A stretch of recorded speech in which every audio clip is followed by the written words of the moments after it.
அம்மா 3 மாசம்தான் உயிரோட இருப்பாங்கன்னு டாக்டர் உங்ககிட்ட சொன்னாங்களா?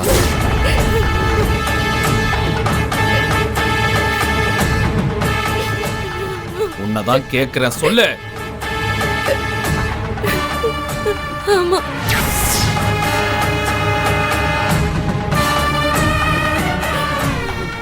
அம்மா 3 மாசத்துல இறந்துருவாங்கன்ற விஷயத்த டாக்டர் வீட்டுல இருக்கிற எல்லாத்தையும் சொல்ல சொன்னாங்களா?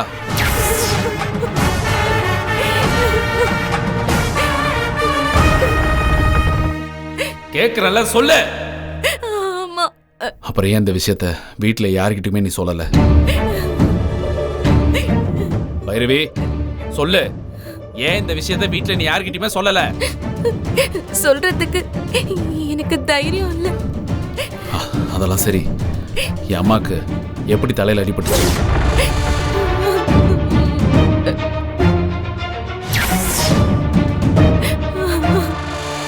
உன்னதான் கேக்குறேன், அம்மாவுக்கு தலையில எப்படி அடிபட்டுச்சு சொல்லு. ஏய், என் அம்மாவுக்கு தலையில எப்படி அடிபட்டுச்சுன்னு கேட்டேன், சொல்லு. இப்ப சொல்ல போறியா இல்லையா? சொல்றேன். அழுகிறத நிப்பாட்டிட்டு என் அம்மாக்கு எப்படி தலையில அடிபட்டுச்சுன்னு சொல்லு. சொல்றேன். அது அத்தையை எதிர்த்து பேசுனதுக்காக நீ என்ன அடிச்சிட்ட. இப்பவே உங்க அம்மா கிட்ட சொல்லிட்டு நான் வீட்டை விட்டு கிளம்புறேன். அந்த கோவத்துல இனிமே நான் இந்த வீட்டுல இருக்க மாட்டேன்னு சொல்லி அத்தை கிட்ட போய் சொன்னேன். அத்தை என்ன போக கூடாதுன்னு சொன்னாங்க. ஆனா நான் ஒத்துக்கல. இப்பவே நான் இந்த வீட்டை விட்டு போறேன்னு கோவமா சொன்னேன். அப்போ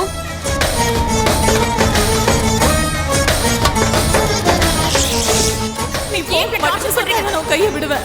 இது கட்டாயப்படுத்தாதீங்க. முதல்ல கையை விடுங்க. விடுங்க. இல்ல, நான் விட மாட்டேன். நீ போக மாட்டேன்னு சொல்லு பைரவி. என்னால உங்க பையனை சகிச்சுக்கிட்டு இந்த வீட்டுல இருக்க முடியாது. விடுங்க.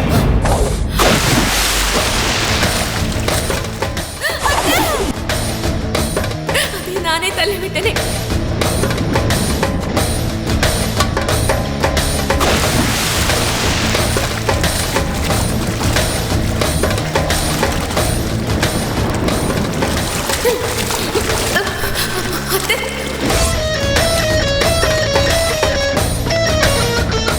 அவங்களுக்கு பிரெயின்ல 2 இடத்துல பிளட் கிளாட் ஆயிருக்கு.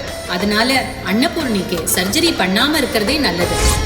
இன்னும் 3 மாசம்தான் அன்னபூர்ணி உயிரோட இருக்க போறாங்க. நீங்க இந்த விஷயத்த உங்க ஃபேமிலியில எல்லார்கிட்டயும் சொல்லிடுங்க.